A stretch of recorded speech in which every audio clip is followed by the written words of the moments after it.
नमस्कार, माझ्या बरोबर आहेत डॉक्टर श्रीपाद बोडस. सगळ्यात आधी तुमचं अभिनंदन, कारण आता पूर्णपणे कोविड फ्री होऊन तुम्ही आता घरी परतलेले आहात. त्याच्याबद्दल तुमचं आणि तुमच्या सगळ्याच कुटुंबाचं अभिनंदन. थँक्यू, धन्यवाद.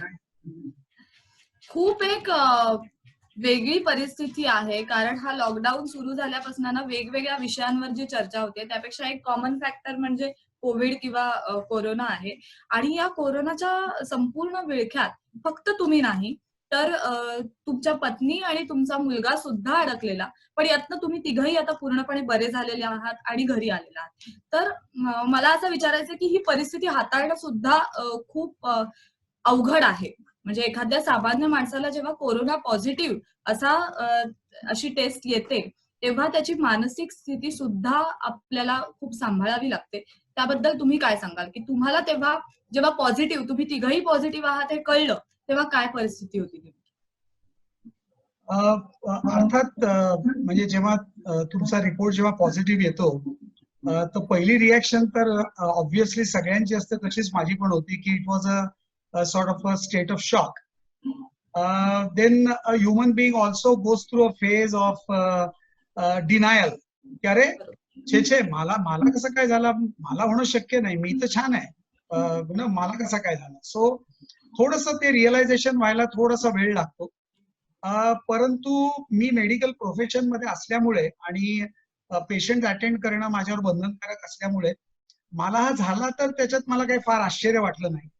आणि अर्थात मला झाला तर माझे कुटुंबीय त्याच्यामध्ये इन्व्हॉल्व डायरेक्टली किंवा इनडायरेक्टली होणार, हे पण क्रमप्राप्तच होतं. कारण आपण सगळे एकत्र जेवतो, एकत्र राहतो, बऱ्याच गोष्टी आपण एकत्र कॉमन गोष्टी हँडल करतो. तर त्याच्यामुळे तो आता समजा माझी पत्नी आहे, तर आम्ही एकाच बेडरूम मध्ये झोपणार आहे, एकाच बेडवर झोपणार आहे. सो बेसिकली हे तर अनअवॉइडेबल होतं. त्यामुळे ते त्यांना झाला हे पण काही फार काही माझ्यासाठी म्हणजे आश्चर्याचं किंवा धक्का देणारं असं काही नव्हतं. आम्ही मेंटली मी तरी त्याच्यासाठी प्रिपेअर्ड होतो. आणि मग अर्थात पुढच्या सगळ्या गोष्टी जेव्हा दिसायला लागतात की अरे आता टेस्ट पॉझिटिव्ह आली, आता काय, आता आपल्याला कोणत्या हॉस्पिटलमध्ये जायला पाहिजे किंवा आता आपलं क्वारंटाईन सेंटर कोणतं असेल, तर ह्याचं टेन्शन म्हणजे डेफिनेटली होतं. आपण म्हणतात तसं की एक धागा उलगडत गेला आणि मग गोष्टी आपापल्या जागेवर स्थिर झाल्या आणि मग त्याच्यातनं आम्ही आता सगळे सुखरूप सध्या बाहेर पडले. पण साधारण किती दिवस होतात तुम्ही हॉस्पिटलमध्ये? जनरली त्याचा पिरियड 14 दिवस आहे. म्हणजे जो काही डेसिग्नेटेड पिरियड आहे तो 14 दिवस आहे. मी आणि माझा मुलगा वैयक्तिक आम्ही 18 दिवस होतो, कारण 15व्या दिवशी आमची टेस्ट केली गेली, मग त्याचा रिपोर्ट 16व्या दिवशी आला. मग दुसरी टेस्ट केली 17व्या दिवशी, त्याचा रिपोर्ट 18व्या दिवशी आला. असं करून आम्ही 18व्या दिवशी परत आलो, कारण तुमच्या 2 test consecutively done at the space of 24 hours ह्या निगेटिव्ह येणं आवश्यक आहे, तरच तुम्हाला हॉस्पिटलमधनं घरी जायला परमिशन देतात. म्हणजे तुम्ही कोविड फ्री झालात असं असं मानलं जातं आणि you are safe to go back into the society. पण देर इज अ कॅव्हिएट की तुम्हाला घरी गेल्यावर पण 14 दिवस होम क्वारंटाईन इज कंपल्सरी. म्हणजे तुम्ही तुमच्या घराच्या प्रिमायसेस बाहेर पडायचं नाहीये. डिस्चार्ज झाल्यानंतर पण 14 दिवस. बरोबर. पण हे जे होम क्वारंटाईन आहे ना, याच्याबद्दल मला विचारायचं आहेच पुढे. पण सगळ्यात आधी थोडीशी सुरुवात करूया की जेव्हा ही कोरोना आपल्याला झालेला आहे, याची जाणीव झाली किंवा तुम्हाला काही सिम्पटम्स दिसायला लागले, हे कशामुळे होतात किंवा आपण साधारण कुठे कुठे गेलो असू म्हणून हे होण्याची शक्यता आहे, हे कधी वाटायला लागलं? टू बी प्रिसाइज, माझा म्हणजे पेशंटशी कॉन्टॅक्ट किंवा कोरोनाशी कॉन्टॅक्ट 5 एप्रिलला झाला. आणि त्याच्यानंतर एक साधारणतः याचा कोरोनाचं इन्क्युबेशन पिरियड 5 ते 6 दिवस आहे. तर त्याच्यानंतर मला टिपिकल जसं इतर व्हायरल इन्फेक्शन मध्ये होतं तसं व्हायरल आपण म्हणतो तसं बॉडी एक, मलेज, मायल्जिया म्हणजे अंग दुखतंय, असे सिम्पटम्स जाणवले. आणि प्रॉपर म्हणजे थर्सडे नाईट म्हणजे गुरुवारी रात्री तर प्रॉपर मला टेम्परेचर होतं 101च्या वर. आणि जे की मला कळलं की हे वेगळं आहे, हे नेहमीसारखं वाटत नाहीये. आणि म्हणजे त्या दिवशी रात्री आय वॉज डेलेरियस, मला कळत नव्हतं काय आजूबाजूला चाललंय. 2 दिवस त्याच्या आधी मला बिलकुल जेवण गेलं नाही. So typical there was nausea, vomiting sensation. आणि ती रात्र एकदम खराब होती, गुरुवारची रात्र. तेव्हा व्हर्च्युअली म्हणजे my wife was sitting next to me all throughout the night, असं ती सांगते. माझा पल्स रेट वाढला होता, माझं श्वासाचा रेट जास्त होता, म्हणजे टॅकिपनिया होता. आणि मला कळत नव्हतं. त्यामुळे आम्ही मग लगेच निर्णय घेतला दुसऱ्या दिवशी टेस्टिंगचा. कारण हे कोरोनाचं तर आपल्याला सगळे आपण ऐकतच होतो, आणि we being at high risk, मग आम्हाला तर बिलकुलच there is no chance for error or waiting. So we decided to test. आणि ते करता करता निशांत, म्हणजे माझा मुलगा, तो पण म्हणला की बाबा मला पण थोडंसं बॉडी एक वाटतोय, आणि माझं पण अंग दुखतंय, आणि मला पण बरोबर वाटत नाहीये. म्हणतात चल तुझी पण करूया. आणि प्लस माझी तेव्हा आई माझ्या बरोबर होती इथे राहायला. शी इज 85+. तर मग आम्ही म्हटलं रिस्क नको बाबा, आपण एकत्रच सगळे राहतो, तर there is a very high chance की इवन शी कुड हॅव गॉट इट. सो तिची पण टेस्ट केली. पण भगवंताच्या कृपेने तिची टेस्ट निगेटिव्ह आली, आणि आमच्या दोघांची टेस्ट पॉझिटिव्ह आली. सो बाय अँड लार्ज सगळे symptoms I would say same असतात. पण काही काही जे सिम्पटम्स आहेत ते थोडेसे पिक्युलियर आहेत कोरोनाच्या बाबतीत. ते म्हणजे लॉस ऑफ टेस्ट आहे, लॉस ऑफ स्मेल आहे, नंतर हेडेक आहे, जे की नॉर्मल व्हायरल इन्फेक्शन मध्ये होत नाही.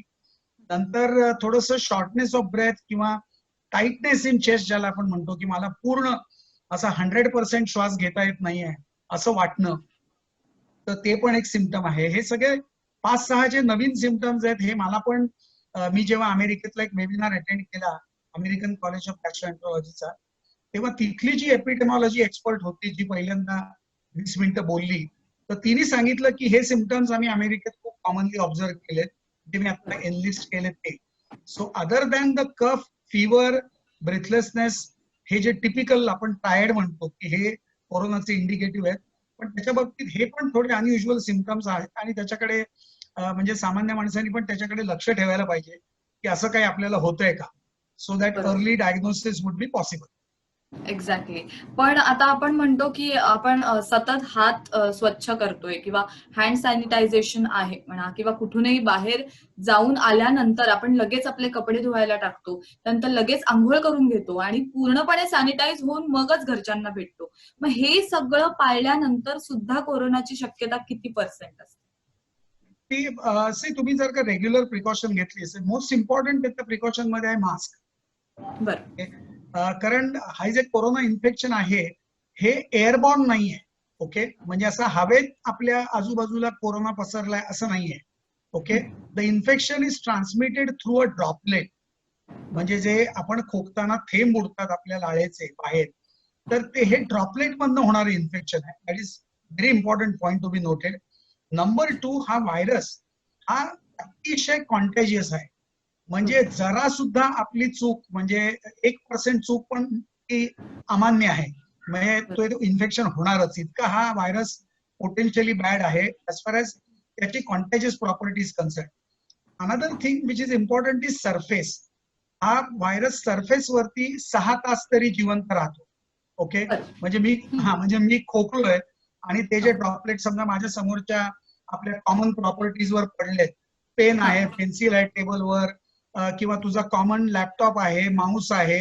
आता बऱ्याचदा ऑफिसमध्ये या गोष्टी कॉमनली हँडल केल्या जातात सगळ्यांकडनं. तर मग तेव्हा त्याला जर आपला हात लागला, आणि तो हात जर आपण आपल्या चेहऱ्याला कुठेतरी लावला, आपण असं म्हटलं जातं की एका मिनिटाला कमीत कमी आपण 20 ते 25 वेळा आपला हात चेहऱ्याला लागतो. जर आपण ते जर का ऑब्झर्व केलं ह्युमन बिहेवियर, म्हणजे आता मुली आहेत तर त्या इनएडव्हर्टंटली आपले केस सारखे करतात, बरेच लोक असं नाकाला हात लावतात, बरेच लोक असं करतात, आपण काही वेळा असं करतो. म्हणजे ऍक्च्युली ते का करतो आणि करायची गरज किती आहे हे असं अजिबात काही नाही. पण हा हँड टू फेस हा जो कॉन्टॅक्ट आहे, ही आपली ह्युमन टेंडन्सी आहे.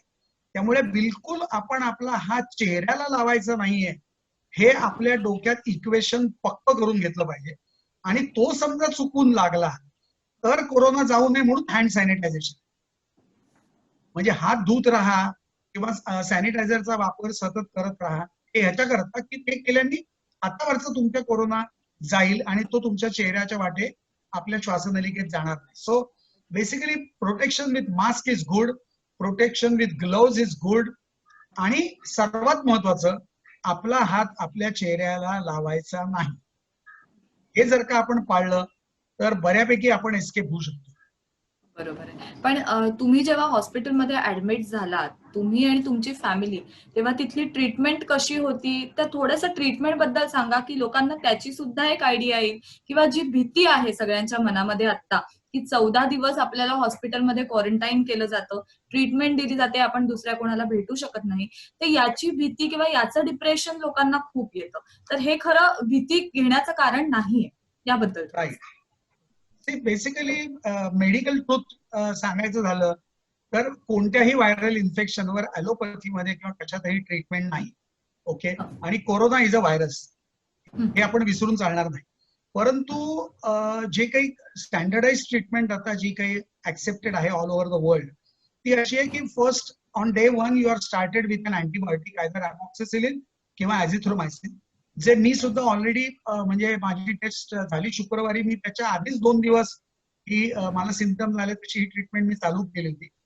पण आणि हे ऑन त्याच्या डॉक्टर्स, सॉरी टू इंटरप्ट, पण हे आता तुम्ही जे सांगितलं की ऑन डॉक्टर्स प्रिस्क्रिप्शन, कारण बरोबर लोकांना वाटलं आणि त्यांनी घेतलं असं होऊ नये, राईट? हे सर्वांसाठी 100% लागू नाहीये.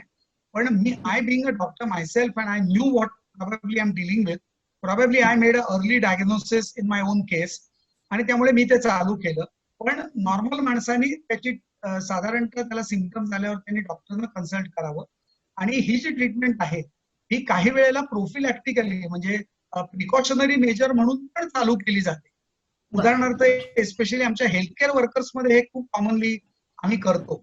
जरा जरी वाटलं की येस माझा कॉन्टॅक्ट आलाय तर बाबा होऊ नये, किंवा आपण झालं तरी आपली ट्रीटमेंट अगोदरच सुरू करावी म्हणून आपण हे चालू करतो. सो हायड्रॉक्सिक्लोरोक्विन हे अजून एक औषध आहे त्याच्याबरोबर जे दिलं जातं. आणि सर्वात महत्वाचं म्हणजे हे सगळी औषधं आपण नॉर्मली जशी तोंडावाटे घेतो अशीच घ्यायची. काहीही मोठी ट्रीटमेंट नाहीये, सलाईन नाहीये, का ब्लड नाहीये, का काही कोणतं ऑपरेशन नाहीये. कोणी तुमच्या अंगाला कुठली स्पर्श सुद्धा करणार नाही. आणि ही साधी ट्रीटमेंट आहे. तर या ट्रीटमेंटला तर घाबरायचं अजिबात काही कारण नाही. आणि त्याच्यानंतर युजली म्हणजे स्टॅटिस्टिकल याचा जर आपण आधार घेतला तर ही एक गोष्ट सगळ्यांनी लक्षात ठेवायला पाहिजे की 90% लोकांना काहीही होत नाही, किंवा 90% लोकांना अतिशय मायनर सिम्पटम्स असतात, जे की नॉर्मल व्हायरल इन्फेक्शन मध्ये आपण सहज आपल्या अंगावर झेलतो आणि आपण त्याचा सामना करतो. बरोबर. अगदी त्याच्यापेक्षा कमी म्हणजे 10% लोक जे आहेत त्यांना जरा बऱ्यापैकी सिग्निफिकंट त्रास असतो, श्वास घ्यायला त्रास होतो, किंवा त्यांचं ऑक्सिजन सॅच्युरेशन ड्रॉप होतं आणि मग त्यांना आयसीसीयूची आपण म्हणतो तसं गरज लागते. त्यातल्या काही जणांना व्हेंटिलेटरची गरज लागते. पण हे सगळं पर्सेंटेज 2%, 3%, 5% एवढंच आहे. आणि ऍक्च्युअल जो आपण डेथ रेट म्हणतो तो लकीली आपल्या देशामध्ये खूपच कमी आहे. म्हणजे at one point of time तो फक्त 0.04% एवढाच होता. आणि आताही तो जागतिक म्हणजे याच्या तुलनेमध्ये बऱ्यापैकी कंट्रोलमध्ये आहे, जो की 2 ते 3% आहे. सो तो अजिबात जास्त नाहीये. तसं बघायला कोणती डेथ वाईटच, अर्थात एक जरी झाली तरी ती वाईट. परंतु आपण स्टॅटिस्टिकल अंदाज घेतला तर सामान्य माणसांनी याच्यात विश्वास ठेवायला हरकत नाही की मला जरी झालं तरी नो प्रॉब्लेम, मी बरा होईल. कारण तुम्ही 90% बसण्याची शक्यता जास्त आणि 3% बसण्याची शक्यता कमी आहे. So believe in yourself. आणि जर का कोमॉर्बिडिटी तुम्हाला नसेल, म्हणजे if you are less than 50, diabetes नाही, ब्लड प्रेशर नाही, यंग हेल्दी इंडिव्हिज्युअल आहे, त्यांनी तर अजिबात काळजी करायची गरज नाही. He has to believe in himself की he will be all right. Comorbidity लोक जे आहेत 55च्या वर आहेत, 60 आहे, कोणाला समबडी इज अ स्मोकर किंवा त्याला ऑलरेडी काही अस्थमा किंवा श्वसनाचा त्रास आहे, त्या लोकांनी विशेषतः खूपच काळजी घेतली पाहिजे आणि त्यांनी अजिबात घराच्या बाहेर पडता कामा नाही. आणि हे केलं तर मग ते म्हणजे स्वतःचा बचाव करू शकतात. बरोबर आहे. आता तुम्ही जसं सांगितलं की 50 वर्षाच्या खालच्या व्यक्तींना याची शक्यता जरी कमी असली होण्याची, तरी सुद्धा त्यांनी काळजी घ्यायची. आपण अशा अनेक पॉझिटिव्ह केसेस पण सध्या बघतोय की 85-90 वर्षाच्या व्यक्ती सुद्धा आता बऱ्या होऊन घरी येत आहेत. म्हणजे हेही घडलेलं आहे. तर आपल्या भारतामध्ये आता जो मेडिकल रिसर्च कोविड-19 वर चालू आहे किंवा जी ट्रीटमेंट चालू आहे, जी तुम्ही स्वतः आणि तुमच्या कुटुंबाने आता फॉलो केलेली आहे, या ट्रीटमेंटनी तुम्ही बरे झालेला आहात. तर त्याबद्दल थोडंसं, की आपल्या भारतामध्ये जी मेडिकल ट्रीटमेंट आहे त्याबद्दल थोडंसं? म्हणजे खरं सांगायचं तर भारतामध्ये काही वेगळी ट्रीटमेंट नाहीये. हीच अख्खी ही जी मी सांगितली हीच ट्रीटमेंट अख्ख्या जगात हो. ऍक्च्युली रेकमेंडेड आहे. आपल्याकडे काही वेगळी नाहीये. फक्त असं थोडंसं म्हणता येईल की आपण जास्त अनेक इन्फेक्शन्सना ऑलरेडी एक्सपोज्ड आहोत as a country, as a geographical location. त्यामुळे कदाचित आपली स्वतःची इम्युन सिस्टीम कदाचित ह्या वेस्टर्न कंट्रीज मधल्या लोकांपेक्षा चांगली असेल असंही म्हणता येईल. कारण ह्याचे काही स्टॅटिस्टिकल डेटा किंवा स्टॅटिस्टिकल अनालिसिस करायला मेडिकल फॅटर्निटीला अजून वेळच मिळालेला नाही. कारण हा व्हायरस आलाच आत्ता आणि त्यांनी जी काही त्याचा जो काही स्पीड आहे त्रास द्यायचा, तर तो आपल्याला एवढा रिसर्च करायला वेळच मिळालेला नाही. आपण बघतोय की व्हॅक्सिन डेव्हलप करण्यासाठी किती लोक झटतायत. आपण बघतोय की 20-20, 25 कंपन्या त्याच्यासाठी प्रयत्न करतायत. पण आमच्या मेडिकल नॉर्म्सनुसार साधारणतः हे व्हॅक्सिन यायला अजून 1 वर्षाचा अवधी आहे. त्यामुळे तोपर्यंत तरी आपल्याला तरी याचा सामना म्हणजे करायचाच आहे. पण थोडीशी त्याची भारतातली बिहेवियर मी असं म्हणेन की माइल्ड आहे किंवा आपण भारतीय त्याला जास्त चांगले फेस करतोय असं मला वाटतं. बरोबर. पण ही फिजिकल हेल्थ बरोबर मेंटल हेल्थ किती गरजेची आहे कोविड-19 पेशंट्सना कोविडशी सामना करताना किंवा एकूणच सगळ्याच म्हणजे सगळ्यांनाच कोरोनाशी सामना करताना मेंटल हेल्थ किती गरजेची आहे? म्हणजे जगातल्या लोकांशी तुलना करता आपण जे भारतीय लोक आहोत ना, ते खूपच आपण समाजप्रिय आहोत किंवा we are more social animals. Yes. आपल्याला आपण लोकांच्या बर्थडेला जातो, आपण लोकांच्या वेडिंगला जातो, आपण मुंजीला जातो, आपण आपल्याकडे दर महिन्यात कमीत कमी 4 ते 5 सण असतात. आपण लोकांना भेटायला आपल्याला सगळ्यांना आवडतं. त्यामुळे we are basically more social म्हणजे आपण लोक आहोत. तर त्यामुळे आपण त्याच्या बाबतीत खरंच सांगायचं तर जास्त काळजी म्हणजे आपण घ्यायला पाहिजे. We being more social. पण आपण सोशल असल्यामुळे आणि सडनली आपण समाजापासून डिस्कनेक्ट होणार आहोत किंवा आपल्या फॅमिली मेंबर्स पासून डिस्कनेक्ट होणार आहोत. आपण 14 दिवसाच्या वनवासात कुठेतरी एकांतवासात जाणार आहोत. ही ही मनातली एक म्हणजे प्रत्येकाच्या मनातली भीती असते. परंतु मी असं सांगेन की उलट ओके, म्हणजे देवाने आपल्याला कदाचित हा वेळ स्वतःसाठी दिलाय. आपल्याला स्वतःला इंट्रोस्पेक्ट करायला दिलाय, की आपल्याला काय करायचं याचं कदाचित प्लॅनिंग करायला देवाने आपल्याला वेळ दिलाय. असं जर का त्याच्याकडे पॉझिटिव्ह दृष्टिकोनातून बघितलं, तर कदाचित आपण त्याचा उपयोग खूप छान करू शकतो. म्हणजे पहिल्यांदा लॉकडाऊन झाल्यानंतर आपण कसं आपलं पहिल्यांदा 8 दिवसात सगळं घर आवरून घेतलं, की चला मला मोकळा वेळ मिळालाय, मला आता बेडरूम क्लीन करू दे, मी आता हॉल नीट लावतो, माझ्या फायलिंग खूप दिवसाचं राहिलंय ते मी करून टाकतो. सिमिलरली आपल्या मनाला सुद्धा काही वेळेला विचार करायला, इंट्रोस्पेक्ट करायला वेळ मिळत नाही. तर असं समजायचं की हे 14 दिवस त्याच्याकरता दिलेत. आपण त्याच्याकडे निगेटिव्ह दृष्टिकोनात कशाला पाहायचं की शिक्षा झाली मला. I can use that time for something better. आता समजा मी हॉस्पिटलमध्ये होतो, तर मी काही शांत बसलो नव्हतो. पहिल्या 4 दिवसानंतर माझी तब्येत छान होती. मी माझ्या रोटरी क्लबचा एकही मीटिंग मिस केली नाही. आमच्या मेडिकलचा एकही वेबिनार मिस केला नाही. मी सगळे वेबिनार अटेंड केले आणि not only that, probably I even had a teleconsultation for my patient when I was admitted in the hospital.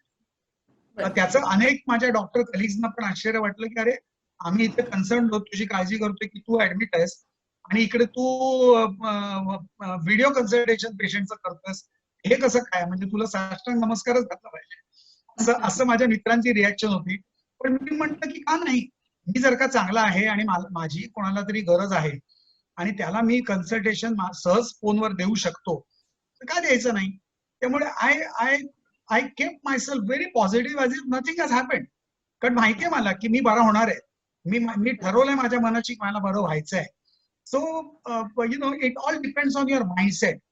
आपण जर का ती निगेटिव्हिटी घेऊनच जर का आपण गेलो क्वारंटाईनला, तर ते 14 दिवस प्रचंड बोर होती. पण आपण जर का असा विचार केला की ओके, देवाने मला संधी दिली आहे, तर आपण त्या संधीचं सोनं करू शकतो आणि आपण त्यातनं चांगल्या काही उलट 10 नवीन चांगले विचार घेऊन तुम्ही घरी येऊ शकता. मी तरी त्याच्याकडे असं बघितलं. सगळ्यांनी असं बघितलं तर हे जे डिप्रेशन आहे ना कोरोनामुळे येणारं, हे खूप पर्सेंटनी कमी होईल. पण जेव्हा कोरोना पॉझिटिव्ह टेस्ट आल्यानंतर आपल्याला हॉस्पिटलमध्ये दाखल व्हायचं असतं किंवा ऍडमिट व्हायचं असतं, तेव्हा हॉस्पिटलचा चॉईस आपल्याला दिला जातो का? म्हणजे आपल्या जवळच्या किंवा आपल्याला जे फॅमिलियर हॉस्पिटल्स आहेत, तिथे आपण ट्रीटमेंट घेऊ शकतो, की जी ठराविक लिस्ट प्रमाणे आपल्याला हॉस्पिटल मिळतं? म्हणजे काय आहे? ही प्रोसिजर काय आहे? प्रोसिजर ऍक्च्युली म्हणजे सिम्पल आहे. Once you are tested positive, yes. आपल्याला आपल्या एरिया मधला जो काही डेसिग्नेटेड मेडिकल ऑफिसर आहे त्याला इन्फॉर्म करायचं आपल्याला. आणि आता म्हणजे समजा आपण ठाणा म्युन्सिपल कॉर्पोरेशनच्या लिमिटमध्ये राहतो, तर प्रत्येक कॉर्पोरेशनने त्यांची त्यांची कोविड डेसिग्नेटेड हॉस्पिटल्स सिलेक्ट केलेली आहे. म्हणजे असं नाही की आता मी पर्सनली ज्युपिटर हॉस्पिटलला सर्जन किंवा जीआय सर्जन म्हणून अटॅच्ड आहे, तर मी म्हणेन मला ज्युपिटरला जायचं आहे कारण मला ते हॉस्पिटल माहिती आहे. तर असं नाही, मी ज्युपिटरला जाऊ शकणार नाही कारण ते हॉस्पिटल कोविड डेसिग्नेटेड नाहीये. So okay. प्रत्येक कॉर्पोरेशननी जी डेसिग्नेटेड हॉस्पिटल सांगितले तिथेच जायचंय. मग जर त्याच्यामध्ये परत दोन चॉईसेस आहेत, आर यू विलिंग टू पे म्हणजे ऍज अ प्रायव्हेट पेशंट, और तुम्ही सामान्य ह्याच्यामध्ये जाणार आहात. तर सामान्य ह्याच्यासाठी पण, सामान्य लोकांसाठी पण हॉस्पिटल्स डेसिग्नेटेड आहेत. इनफॅक्ट त्या हॉस्पिटल्समध्ये सुद्धा महात्मा फुले योजना, म्हणजे ज्यांचे ज्यांचे व्हाईट आणि येलो रेशन कार्ड आहेत, तर त्यांच्यासाठी आता त्यांनी मोफत सुविधा आपल्या ठाण्यामध्ये पण चालू केली. सो ते पण आहे. पण जर का if you are willing spend, म्हणजे if you have insurance or if you are want to get spend from the pocket, then you can, म्हणजे तुम्ही ऑप्ट करू शकता प्रायव्हेट मध्ये जाण्यासाठी. आता आपल्या ठाण्यामध्ये 2-3 आहेत, त्यातलं मी हॉरायझन प्राईम हॉस्पिटल सिलेक्ट केलं होतं आणि मी तिथे गेलो आणि I was staying in the semi private room. म्हणजे मी आणि माझा मुलगा आम्ही एका खोलीमध्ये शेअर केलं. पण अच्छा. जर का if you are covered with insurance, तर त्यांच्यासाठी पण, इन्शुरन्स कंपनीसाठी सरकारने पण त्यांच्यावर बंधन टाकलंय की सगळे कोविड पेशंट्स तुम्ही नसेल जरी कुठे लिहिलेलं तरी ते तुम्ही कव्हर करा, अशी बरं. सूचना सर्व इन्शुरन्स कंपन्यांना देण्यात आलेली आहे. त्यामुळे बरं. त्याचीही काळजी करायचं कारण नाही. जर if you have a mediclaim, तुम्ही व्यवस्थित त्या मेडिक्लेमच्या पॉलिसीनुसार तुम्ही जाऊन ऍडमिट होऊ शकता. एक्झॅक्टली. मला हा फिनान्शियल पॉइंट ऑफ व्ह्यूनी सुद्धा एक प्रश्न असा विचारायचा आहे, की सध्या बऱ्याच ठिकाणी बऱ्याच पेशंटसाठी गव्हर्नमेंट स्वतः खर्च करतंय आणि त्यांना बरं करतंय. पण एकूणच जर आपण बघितलं, तर साधारण खर्च एका पेशंटसाठी कोरोनाचा किती येऊ शकतो? सर्वसामान्यपणे जर का तुम्हाला आयसीसीयू लागलं नाही, किंवा जशी माझी केस होती की बाबा मला आयसीसीयू लागलं नाही, व्हेंटिलेटर लागलं नाही, कारण ते जास्त खर्चिक आहे. म्हणजे बरं. कोणत्याही हॉस्पिटलमधला आयसीसीयूचा खर्च हा डेफिनेटली खर्चिक आहे. परंतु बरं. जर का तुम्ही नुसते 14 दिवस राहिलात, से ऑन अन ऍव्हरेज 14-15 दिवस, आता मी 18 दिवस राहिलो, तर बरं. साधारणतः 1.25 ते 1.5 लाख रुपये प्रत्येकी एवढा खर्च तुम्ही, आणि हे मी प्रायव्हेट अकोमोडेशन मधलं सांगतोय. म्हणजे तुम्ही व्यवस्थित एका रूम मध्ये, जिथे टॉयलेट आहे, जिथे तुम्हाला 2 वेळेला जेवण येतं, ब्रेकफास्ट येतो, आणि बाकीच्या सगळ्या सोयी, त्या एसी आहे, अशा अशा मी सोयींबद्दल बोलतोय. तर त्याच्यामध्ये हा खर्च 1.25 ते 1.5 लाख रुपये प्रत्येकी साधारणतः अपेक्षित आहे, नॉन आयसीसीयू एक्सपेंडिचर. ओके. बरं. आपण थोडंसं आता पोस्ट कोरोना ट्रीटमेंट किंवा घरी आल्यानंतर बऱ्याच गोष्टींना फेस करावं लागतंय अनेकांना. फक्त पेशंट्स नाही, कोरोना पेशंट्स नाही, तर सध्या आपण बघतोय की मेडिकल ऑफिसर्स असतील, डॉक्टर्स, नर्सेस किंवा जे लॅब असिस्टंट्स असतील किंवा गव्हर्नमेंट ऑफिशियल्स असतील, जे बाहेर जातायत, काम करतायत आपल्या सगळ्यांसाठी आणि मग पुन्हा घरी येतायत. तर अनेक सोसायटीजमध्ये किंवा आपल्या समाजामध्ये अनेक ठिकाणी असं घडतंय की जे वर्क फ्रॉम म्हणजे ऑफिसमध्ये जाऊन काम करतायत म्हणा किंवा डॉक्टर्स जी सर्व्हिस देत आहेत त्यांना त्यांच्याच सोसायटीमध्ये पुन्हा येण्यासाठी अडवलं जात आहे. ही खूप एक निगेटिव्ह बाजू समाजाची बघायला मिळते. याच्याबद्दल तुम्ही काय सांगाल? खर तर हे मनाला खूप दुःख देणार आहे, क्लेश देणार आहे. आणि आपल्या माननीय पंतप्रधानांनी जे आपण सांगितलं की आपण आपल्या या वैद्यकीय व्यवसायातल्या लोकांसाठी एकदा इथे एका ठिकाणी येऊन टाळ्या वाजवा, तर हाच आपल्या आजूबाजूचा समाज आहे का की जो त्यावेळेला टाळ्या वाजवत होता आणि आता आपण त्यांना नकोसे झालोय? असं असं होणं खूप दुःखद आहे. आणि आपल्या ठाण्यातल्या एका डॉक्टरला त्याचा अनुभव आला.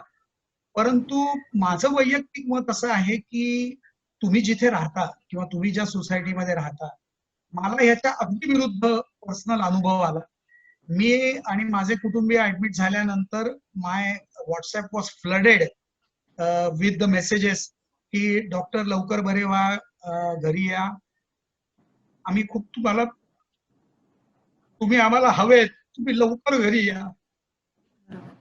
हे हे हे हे प्रेम इतकं इतकं सहज मिळत नाही.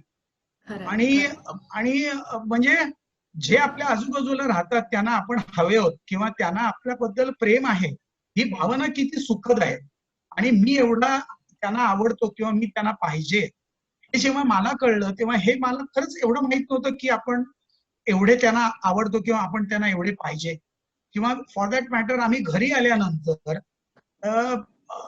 तुला आश्चर्य वाटेल, माझ्या सोसायटीतले जवळपास अर्ध्या घरातले लोक, ती दुपारची वेळ होती, मी आणि मुलगा घरी आलो तेव्हा, पण ते सगळे लोक बाल्कनीत येऊन आमच्यासाठी टाळ्या वाजवत होते. आणि एवढंच नाही तर मी घरात पोहोचल्यानंतर मला कमीत कमी 3 माझ्या शेजाऱ्यांनी फोन करून विचारलं की डॉक्टर आज रात्री तुम्ही काय जेवणार आहात, आणि तुमच्या घरी स्वयंपाक करायला आज मॅडम नाही आहेत, कारण आम्ही आलो तेव्हा शी वॉज स्टील ऍडमिटेड. तर तुम्ही आज रात्री काय जेवणार आहात, दूध आहे का, दूध आणून देऊ का, ब्रेड आहे का, अंडी संपलेत का, मी आणून देतो, असं म्हणणारे 4 लोक होते. धनाक्षी, माझा पर्सनल अनुभव असा आहे की you will always get what you have already given. तुम्ही समाजाला काय दिलायत ना ते तुमच्याकडे परत येतं.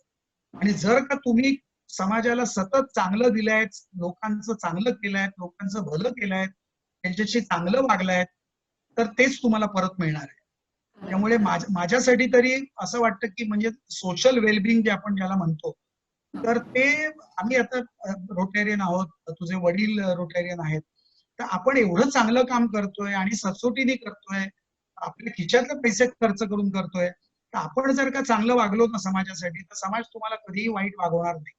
त्यामुळे माझा पर्सनल अनुभव अतिशय वेगळा आहे, पण काही लोकांना वेगळा अनुभव आला आणि तो दुःखद म्हणजे आम्हाला सगळ्यांना वाटला की अरे, जो डॉक्टर समाजात जाऊन काम करतोय त्याच माणसाला ज्याच्यासाठी तुम्ही टाळ्या वाजवलं त्याला तुम्ही अशी वागणूक देत आहे, वाईट आहे. आणि आता तुला सांगतो की पोलीस कमिशनरनी असं परिपत्रक काढलंय की कोरोनाग्रस्तांना त्रास देऊ नका, त्रास द्यायचा नाही, किंवा त्यांना तुम्ही अतिशय आदराने वागवा, ते गुन्हेगार नाहीत, आणि त्यांच्या कुटुंबियांना पण काही त्रास देऊ नका, आणि जर त्रास दिला तर त्या सोसायटीवर कायदेशीर कारवाई होऊ शकते, असं परिपत्रक आपले commissioner of police Vivek Phansalkar यांनी काढलेलं आहे. आणि which was a very good initiative, की ह्याला कुठेतरी जरब बसलीच पाहिजे की त्या माणसांना तुम्ही रिजेक्ट कसं करू शकता, ते काय अछूत थोडीच आहेत, किंवा ते लोक तुम्हाला मुद्दाम त्रास देणार नाहीत किंवा तुम्हाला कोरोना व्हावा अशी त्यांची इच्छा नाहीये. त्यामुळे याच्याकडे हा खूप नाजूक प्रश्न आहे, पण माझ्या मते त्याला आपण जर असं अप्रोच केलं तर म्हणजे माझ्या मते ते बरं पडेल. खरंय खरंय.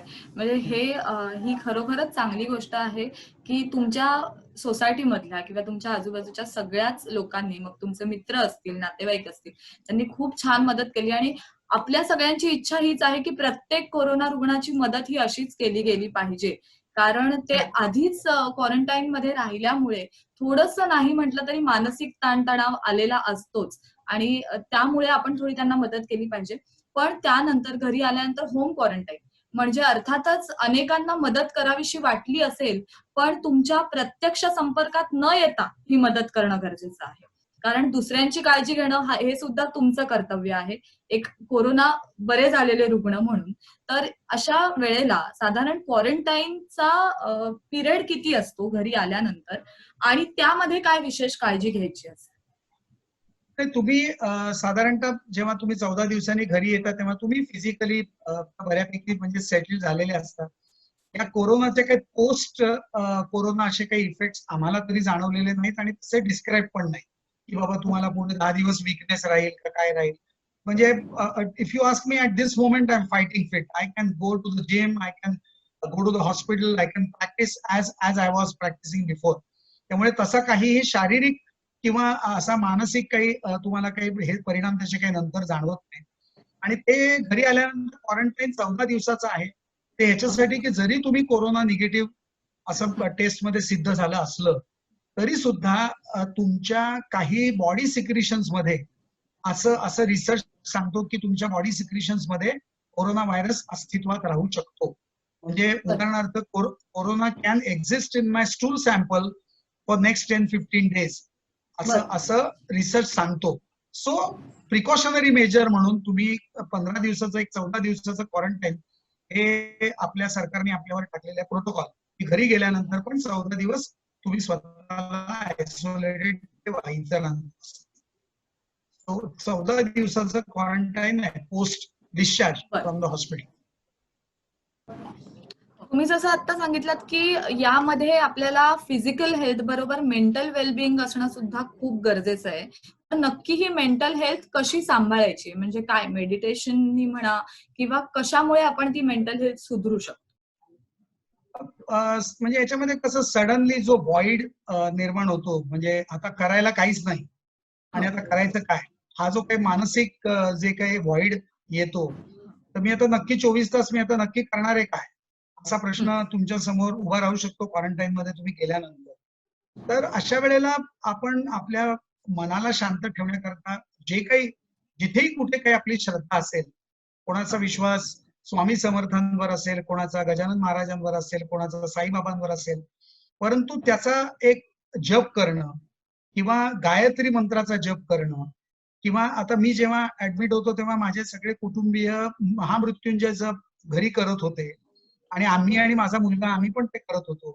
किंवा योगा करणं हे, किंवा रामरक्षा म्हणणं, किंवा हे जे काही आपले जे काही आध्यात्मिक जे काही आपली आपली केंद्रस्थान किंवा बळस्थानं आहेत, तर त्याचा आपण आत्ता फायदा करून त्यावेळेला घेतला पाहिजे.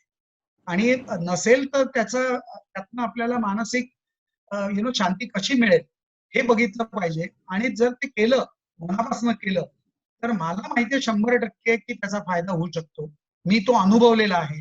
त्यामुळे मी लोकांना नक्की असं सांगेन की तुम्ही ते करा आणि केल्याने नक्की त्याचा फायदा होणार आहे. त्याचं नुकसान तर काही नाहीये. तुम्हाला त्यावेळेला दुसरं करायला तर काही काम नाहीये.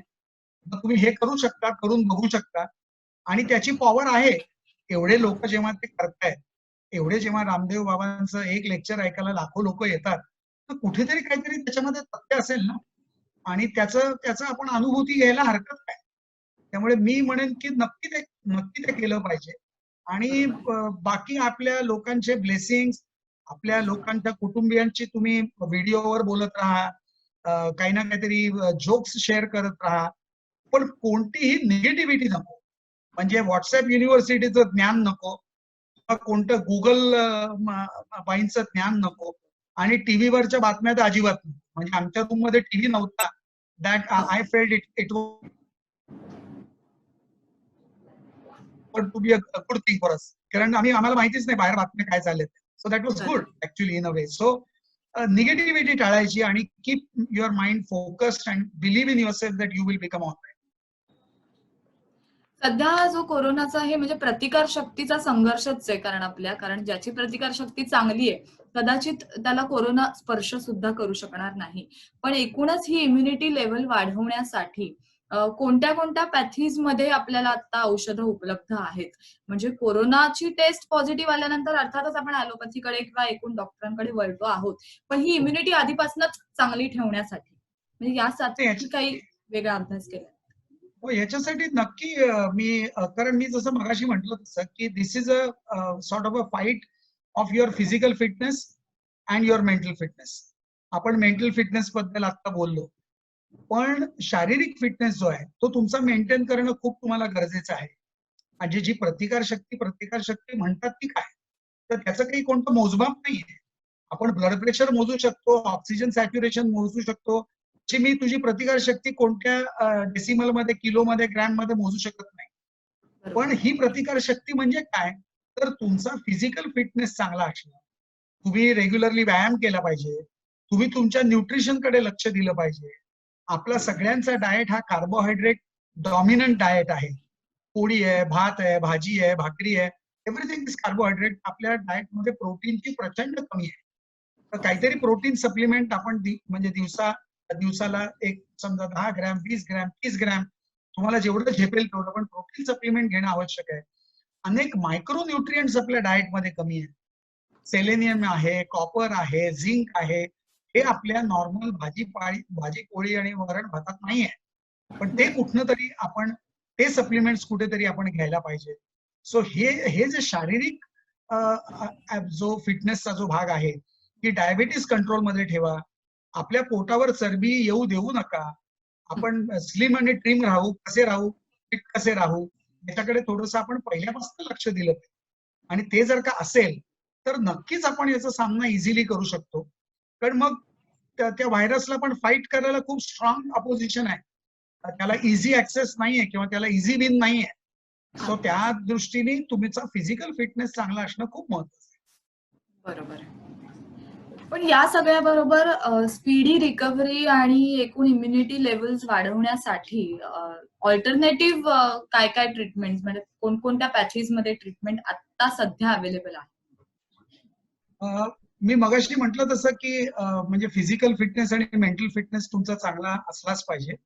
परंतु आपली जी रोगप्रतिकारक शक्ती आहे तर ती थोडीशी जास्त वाढवण्याकरता म्हणजे मी असं रेकमेंड करीन की जे 55 प्लस आहेत किंवा जे हाय रिस्क आपण ज्याला ग्रुप म्हणतो की ज्यांना कोमॉर्बिडिटी ऑलरेडी आहे, डायबिटीस आहे, ब्लड प्रेशर आहे, प्लस वय आपलं 60च्या पलीकडे आहे, तर आपली इम्युनिटी बूस्ट करायला जरी ॲलोपॅथीमध्ये अशी काही खास औषधं नसली तरी इतर पॅथीजचा पण अशा वेळेला आधार घ्यायला काही म्हणजे ते चुकीचं असं मला काही वाटत नाही.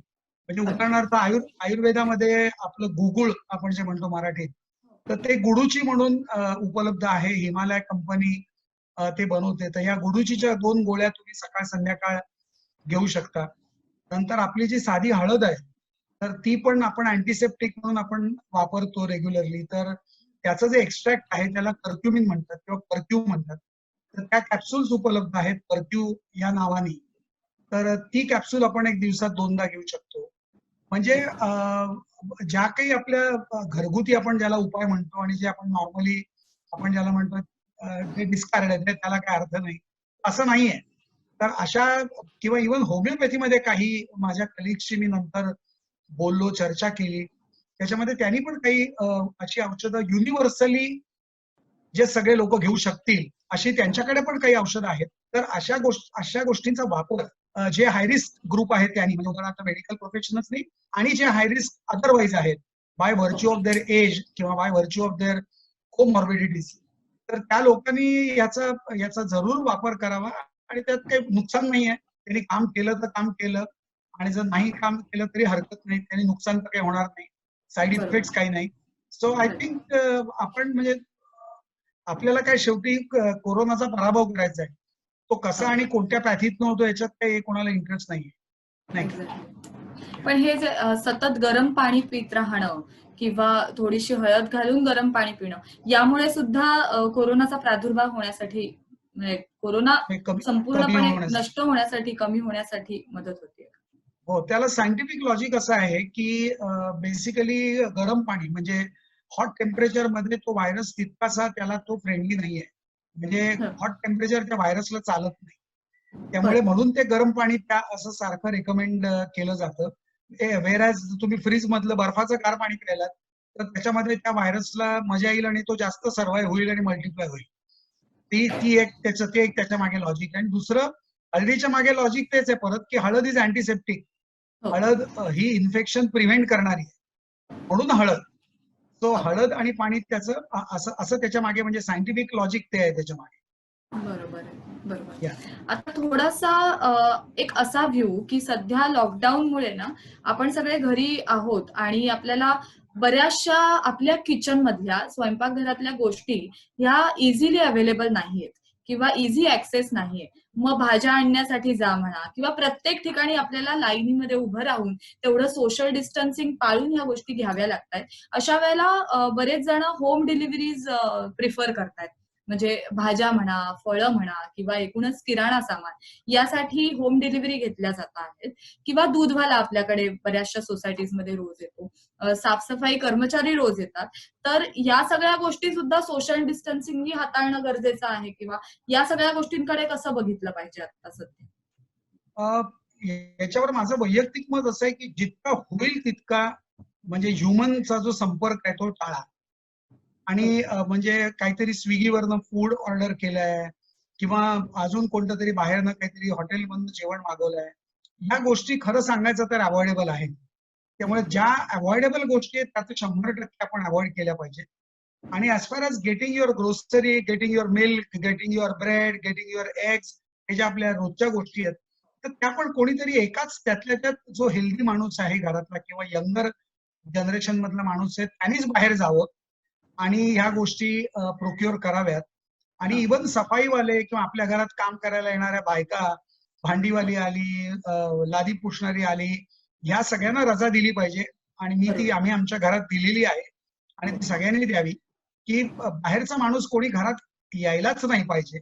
आणि हे सुद्धा सोसायटीतले सुद्धा येणारे हे जे लोक आहेत, हे सर्वात कमी कसे येतील, म्हणून आता सगळ्या सोसायटीजनी इनिशिएटिव्ह घेतलाय की आपण एकत्र ऑर्डर करूया आणि एकदाच टेम्पो येईल आणि आपल्या सगळ्यांचं सामान पॅक केलेलं असेल तर उचलून घेऊन जायचं. असं अनेक सोसायटीज मध्ये त्यांनी केलेलं आहे. सो तसं आपण करू शकतो. पण म्हणजे मेसेज इज की जेवढा ह्युमन संपर्क टाळता येईल तेवढा तो टाळायलाच पाहिजे, हा या लॉकडाऊनचा अर्थ आहे. 10 लोक गच्चीवर जमले आणि एकत्र रमी खेळतायत, एकत्र बुद्धिबळाचा डाव खेळतायत, कोणी कॅरम खेळतायत, हे जे काही आपण काही वेळा टीव्ही मधनं बघतो ते सर्वस्वी चुकीचं आहे. त्याच्यामध्ये लॉकडाऊनचा पर्पजच आपण डिफीट करतोय. आयडिया इज की तुम्ही तुमच्या घराच्या बाहेर पडू नका. बरोबर. हाच मेसेज आहे आणि तोच आपल्याला सरकार कायम देत आहे. बरोबर. बरोबर. हॉस्पिटलमध्ये असताना अर्थातच डॉक्टरांची मदत मिळत होती किंवा आपण ऐकतोय की वेगवेगळ्या ऑर्गनायझेशन आता कोविड पेशंटना आणि एकूणच सगळ्याच नागरिकांना मदत करतायत. तर अशा मदतीचा वैयक्तिक अनुभव तुम्हाला काही आलेला आहे का या 1 महिन्यामध्ये? मी मगाशी म्हटलं तसं की आपली लोकल कॉर्पोरेशन्स किंवा राज्य सरकार किंवा आपलं भारत सरकार हे अतिशय वेल कोऑर्डिनेटेड एफर्ट्स घेत आहे. आता मी स्वतः रोटरी या ऑर्गनायझेशन मध्ये आहे, तर आमची रोटरी या माध्यमातून सुद्धा आम्ही भरपूर काही मदत वेगवेगळ्या लेवलवर, म्हणजे अन्नाची मदत म्हणा, निवाऱ्याची मदत म्हणा किंवा पर्सनल प्रोटेक्शन इक्विपमेंट म्हणजे पीपी किट्स देणं म्हणा किंवा N95 मास्कचं वाटप म्हणा, हे आम्ही करतोच आहोत. परंतु काही वेळेला अतिशय सुखद असे काही आपल्याला अनुभव येतात. तो म्हणजे म्हणजे आम्ही ऍडमिट असताना एक अनुभव सांगता येईल की मला चक्क दिल्ली म्हणजे पीएमओ ऑफिस मधनं दिल्लीहून मला फोन आला आणि माझ्या माझ्या मोबाईलवरती आला. त्यांनी विचारलं की क्या हमारी बात डॉक्टर श्रीपद बोरस से हो रही है? म्हटलं हाँ. मग पुढे म्हणले की ती आप कोरोनाग्रस्त है? म्हटलं हाँ. फिर आपकी आपकी फैमिली में आपके जो बेटा है बेटे हैं वो भी आपके साथ है, क्या आप एडमिट है? म्हटलं हाँ. तो क्या आपके साथ वो भी है? म्हटलं हाँ. फिर आपकी वाइफ कहाँ पर है? क्या वो उनकी भी टेस्ट पॉझिटिव्ह है? म्हटलं हाँ. आणि एवढंच नाही तर त्यांना म्हणजे माझी आई आहे आणि तिची टेस्ट निगेटिव्ह आली आहे हेही माहित होतं. आणि त्यांनी पुढचा प्रश्न असा केला की क्या आपकी माँ आपके साथ में रह रही है? म्हटलं नहीं, हम तो हॉस्पिटल में है, वो अलग जगह पर है और उनकी टेस्ट नेगेटिव है. तो मग पुढचं हे की बाबा नहीं, हम आप ये इच्छा प्रदर्शित करते हैं कि आप कोरोना से जल्दी अच्छे हो जाओ और आप आपके डॉक्टर की जो आपकी जो सेवा है वो आप आगे जारी कर सके. म्हणजे हा कॉल अनपेक्षित होता, अजिबात मला अपेक्षित नव्हता. दुसरी गोष्ट म्हणजे दररोज मला सुनील चव्हाण म्हणून सीआयडी ऑफिस मधनं रोज फोन यायचा की मी PSI सुनील चव्हाण बोलतोय, जय हिंद. डॉक्टर बोडस तुम्ही कशा आहात? तुमची तब्येत कशी आहे? तुमच्या मुलाची तब्येत कशी आहे? मॅडम कशा आहेत? तुमच्या आईची तब्येत कशी आहे? मग आई एकटी राहतेय का? तिचं वय 85 आहे का? मग आम्ही काही मदत करू का? मी माझा कॉन्स्टेबल तिथे पाठवू का? कारण त्या एकट्या असतील तर त्यांना काही लागलं तर कोण आणून देणार? तुम्ही सगळेजण ऍडमिट आहात तर तिथे मी कॉन्स्टेबल तैनात करू का 24/7? म्हटलं नको, कॉन्स्टेबलला बघितलं तर कदाचित माझी आई घाबरेल की बाबा काय झालं, कारण तिला त्या वयात म्हणजे त्याचं आकलन होणार नाही किंवा तिला थोडंसं ऐकायला कमी येतं त्यामुळे तिला कदाचित ते कळणार नाही. पण म्हणजे इतकी पर्सनल अटेन्शन ज्याला आपण म्हणतो की सीआयडी डिपार्टमेंट एवढंच नाही तर म्हणजे ठाण्याचे जे आपले कमिशनर ऑफ पोलीस आहेत विवेक फणसळकर सर, तर त्यांचाही मला अचानक मी घरी आल्यानंतर मला फोन आला आणि म्हणाले की मी डॉक्टर बोडसशी बोलतोय का? म्हटलं हो सर. आणि मी सुरुवात माझ्या टेलिफोनची जय हिंद अशी केली तर तेही त्यांना खूप आवडलं. आणि नंतर ते म्हणले की तुमची तब्येत कशी आहे? तुमच्या मिसेसची तब्येत कशी आहे? सगळी वैयक्तिक चौकशी केली. मग त्यानंतर मी म्हटलं की मलाच तुम्हाला कॉम्प्लिमेंट हे द्यायचे की म्हटलं पोलीस डिपार्टमेंट अतिशय हार्डवर्क आणि अतिशय छान काम करते. म्हटलं आम्हीही पोलिसांना मदत करतोय जेवढी होईल तेवढी. म्हटलं मल्हार सिनेमाच्या कोपऱ्यावर म्हटलं जे पोलीस असतात वगैरे त्यांना आम्ही 2-4 तास चहा नाश्ता पण मी माझ्या घरनं करून त्यांना नेऊन दिला, ते पण त्यांना सांगितलं. ते खूप त्यांना छान वाटलं. ते म्हणले की नाही एवढे जर का सुजाण आणि एवढे जर का संवेदनशील जर का नागरिक असतील तर आम्हाला पण म्हणजे ठाण्यातल्या नागरिकांची सेवा करायला आवडेल. मग त्याच्यानंतर ते म्हणले की तुमचा हा पर्सनल नंबर आहे का, म्हणजे तुम्ही पोटाचे स्पेशालिस्ट आहात तर मी तुमचा नंबर सेव्ह करून ठेवतो. म्हटलं तुम्ही सेव्ह करून ठेवा पण तुम्हाला गरज लागू नये अशी डॉक्टर म्हणून माझी इच्छा आहे. मग म्हटलं मी पण तुमचा हा पर्सनल नंबर सेव्ह करतो. ते म्हणले नक्की चालेल, तुम्ही मला कधीही संपर्क कोणत्याही कारणाकरता करू शकता. म्हणजे हे हे केवळ केवळ सुखद असे अनुभव होते की एवढ्या मोठ्या पोस्टवरच्या माणसांनी एका सामान्य नागरिकाला फोन करून विचारणं की तुम्ही तब्येत तुमची कशी आहे, तुम्ही चांगले होऊन घरी आलात ना, हे प्रचंड म्हणजे सुखद असा अनुभव होता. त्यामुळे म्हणजे त्याची मला अपेक्षा अजिबात नव्हती. परंतु यातनं मेसेज मला असा सांगायचा आहे की आपलं सरकार किंवा आपलं भारत सरकार हे किती संवेदनशील पद्धतीने हा संपूर्ण मॅटर हँडल करतोय. म्हणजे ह्याची जाणीव आपल्या प्रत्येक नागरिकाला असली पाहिजे आणि उलट त्यांनी आपल्या नागरिक म्हणजे आपली कर्तव्य अजून चांगली पार पाडली पाहिजेत. म्हणजे ह्या लोकांना अजून आपल्याला मदत करायला यश येईल. तर त्यामुळे आपण आपली काळजी घेऊया, घरात राहूया, हाच मेसेज आहे माझा सगळ्यांना देण्यासाठी. येस. खरंय, म्हणजे आपण आपलं कुटुंब आपली जेवढी काळजी घेईल तेवढीच काळजी आता सगळेजण आपली घेत आहेत आणि खास करून कोरोनाग्रस्तांची तर खूप जास्त काळजी घेत आहेत. तर त्यांना सुद्धा आपल्या कुटुंबासारखं वागवणं हेच आपलं कर्तव्य आहे असं म्हणायला हरकत नाही. Right, right. आणि संपूर्णपणे हे जर पाळलं तरच या लॉकडाऊनचा खरा अर्थ आपल्याला समजलाय असं आपण म्हणू शकतो.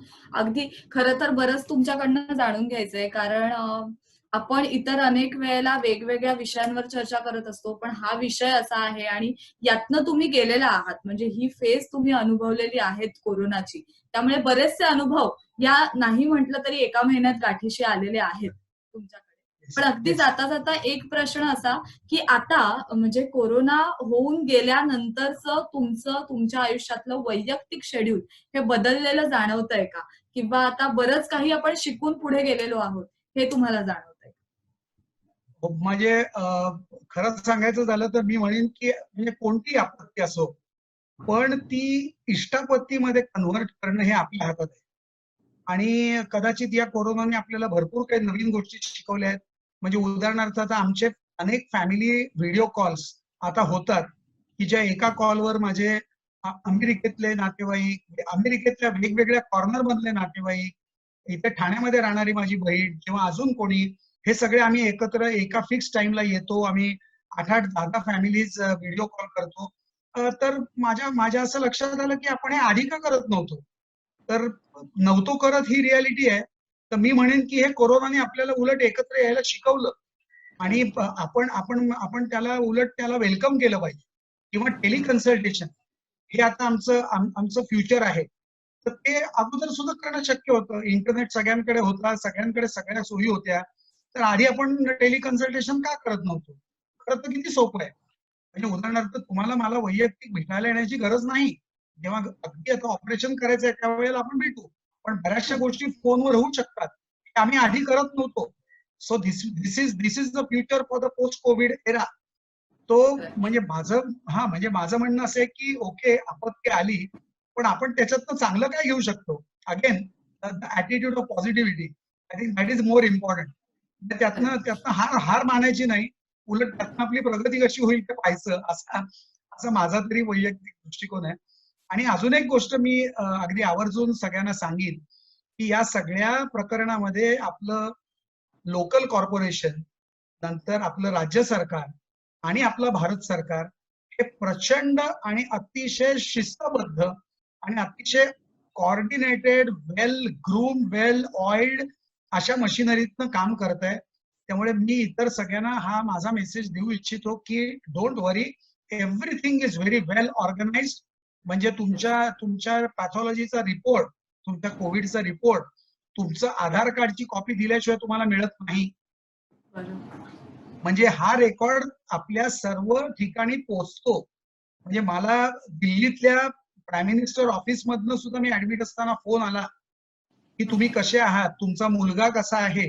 म्हणजे माझी बरं. संपूर्ण संपूर्ण कुंडली त्यांच्याकडे होती. आणि एवढंही नाही, त्यांनी मला हेही विचारलं की तुमच्या आई कशा आहेत. अर्थात हे कॉन्व्हर्सेशन हिंदीमध्ये झालं, पण ह्याचं मी इंटरप्रिटेशन असं करतो की एवढी वेल कनेक्टेड आणि एवढी वेल ऑर्गनाइज्ड अशी ही सिस्टीम सध्या आपल्यासाठी सरकार एवढं करतंय, तर आपण सरकारला सहकार्य करणं माझ्या मते हे आपलं म्हणजे सगळ्यांचं प्राथमिक कर्तव्य आहे. त्यामुळे माझा मेसेज परत हाच राहील की stay at home and stay safe and keep away from corona. And even if you get corona, don't lose your mind, don't lose your heart, don't lose your confidence. Face it boldly, and you will come out as a winner. That's my message. खरंय. मला वाटतं की आपली अर्थव्यवस्था पुढे जाऊन नक्की सुधरेल, पण त्यापेक्षा देशाची आरोग्य व्यवस्था जी आहे, ती जर आता आपण भक्कम केली, तरच बाकीच्या सगळ्या व्यवस्थांना आपल्याला हातभार लावता येईल. आणि खरंच तुमच्याकडनं बरंच जाणून घेता आलं आणि कोरोनातनं बरं झाल्यानंतरचे आपले जे विचार अजून जे पॉझिटिव्ह होतात किंवा सकारात्मक होतात, ते सगळेच तुमच्या बोलण्यातनं आले. अर्थातच एक डॉक्टर म्हणून ही कोरोनाची वेगळी बाजू बघता आली होतीच तुम्हाला. पण पेशंट म्हणून सुद्धा बरंच काही अनुभवता आलं आणि तुमचा हा अनुभव आपल्या सगळ्या प्रेक्षकांबरोबर तुम्ही शेअर केलात त्याबद्दल खूप खूप धन्यवाद तुमचे. आणि तुम्हाला आणि तुमच्या कुटुंबाला स्पीडी रिकव्हरीसाठी आणि पुढच्या आयुष्यासाठी खूप खूप शुभेच्छा. धन्यवाद. Thank you. Thank you. And all the best. All the thank you. Best.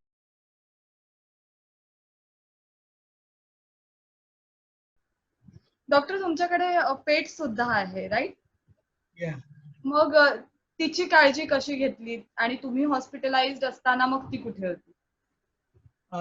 आमच्याकडे 2008 सालापासून एक गोल्डन रिट्रीव्हर आहे, तिचं नाव आहे राशी.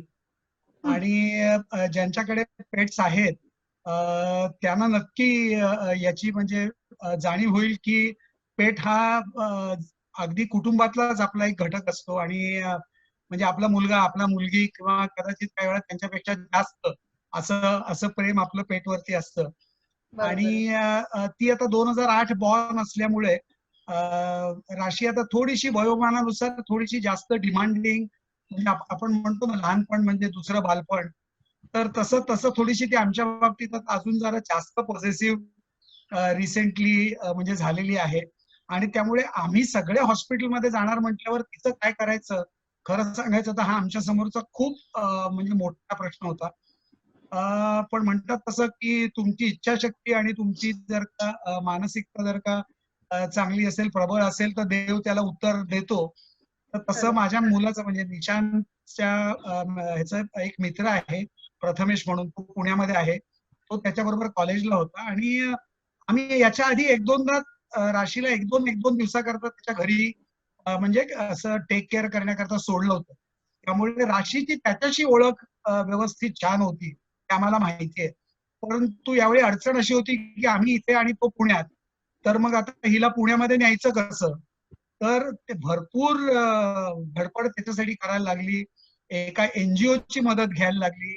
मग ते एनजीओ वाले थोडेसे घाबरायला लागले की आता हे म्हणजे कोरोनाचं कुटुंब आहे, त्यांच्या घरी आम्ही कसं जाऊ. तर ऑब्व्हियसली म्हणजे ते त्यांच्या मनातलं भय रास्त होतं. परंतु मग प्रथमेश म्हणला की ठीक आहे, तुम्ही काळजी नका करू, तुम्ही गाडीतच थांबा. मग त्यांनी सगळं त्याचं ते पीपी किट वगैरे घातलं. नंतर म्हणजे काकूनी म्हणजे अंजुनी तिला खाली सोडलं. नंतर तिला व्यवस्थित त्यांनी तिथे आमच्या इथे खाली नळ पण आहेत, त्यांनी बाथ वगैरे दिला व्यवस्थित शॅम्पू वगैरे लावून. आणि व्यवस्थित तिला क्लीन करून बेल्ट पण तिचा काढून टाकला, म्हणजे कुठूनही म्हणजे कोरोनाचं हे व्हायरस इकडे तिकडे जायला नको म्हणून. आणि विदाऊट बेल्ट म्हणजे तो म्हणला मी तिच्यासाठी बेल्ट आणीन. मग त्यांनी अजून एक स्पेअर बेल्ट आणला होता. मग तो जे कपडे घालून आला होता ते सगळे कपडे त्यांनी काढून आंघोळ केली. खालच्या आमच्याकडे बाथरूम पण आहे, म्हणजे सर्वंट टॉयलेट खालच्या मजल्यावर, तिथे आंघोळ केली, राशीला गाडीमध्ये टाकलं. आणि खरं सांगायचं तर transportation of animal is not not permitted even for that NGO. परंतु ही अतिशय जेन्युइन गोष्ट असल्यामुळे तो म्हणला मी काका काही काळजी करू नका, पोलिसांनी अडवलं तरी आम्ही सांगू.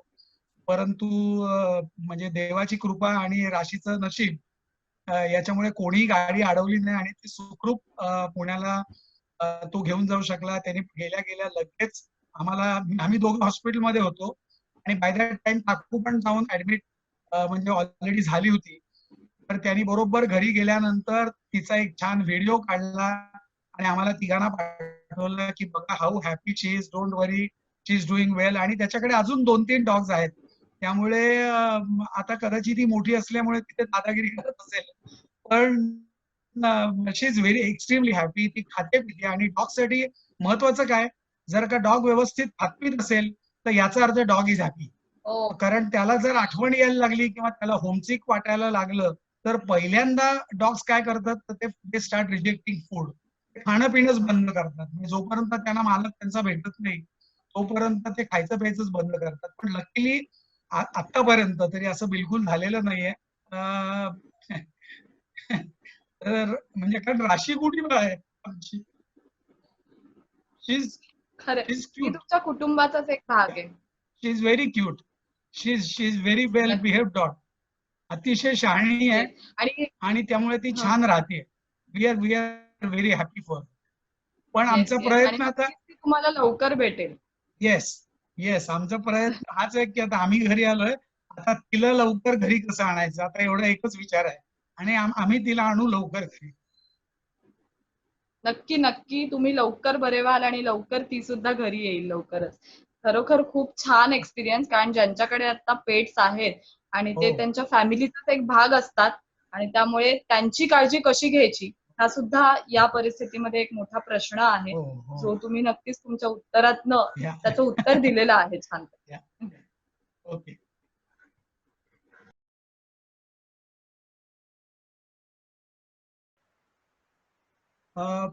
मित्रांनो, कोरोनाचं आपल्यावर हे जे काही महाभयंकर संकट आलेलं आहे तर त्याच्यावरती यशस्वीरित्या कुटुंब म्हणून आम्ही जी मात केली तर त्याच्या मागे कदाचित जे काही रहस्य दडलेलं आहे किंवा यशामागे जी काही भूमिका दडलेली आहे ती थोडक्यात तुम्हाला सांगायची तर मी असं सांगेन की आपण सर्वांनी आपली शारीरिक क्षमता ही अतिशय उत्तम ठेवली पाहिजे. आपण कोमॉर्बिडिटीज म्हणजे डायबिटीज, ब्लड प्रेशर, जास्तीचं वजन, नंतर हृदयविकार याच्यापासून आपल्याला जास्तीत जास्त लांब ठेवण्याचा प्रयत्न केला पाहिजे. नंतर भरपूर मानसिक कणखरता ही मात करण्यासाठी आवश्यक आहे. त्यामुळे आपलं मनोधैर्य हे व्यवस्थित राहील ह्याच्याकडे आपण लक्ष दिलं पाहिजे. आणि एकाच जर का शब्दात तुम्हाला सर्वांना काही संदेश द्यायचा असेल तर तो आम्ही असा देऊ की स्टे होम, स्टे सेफ.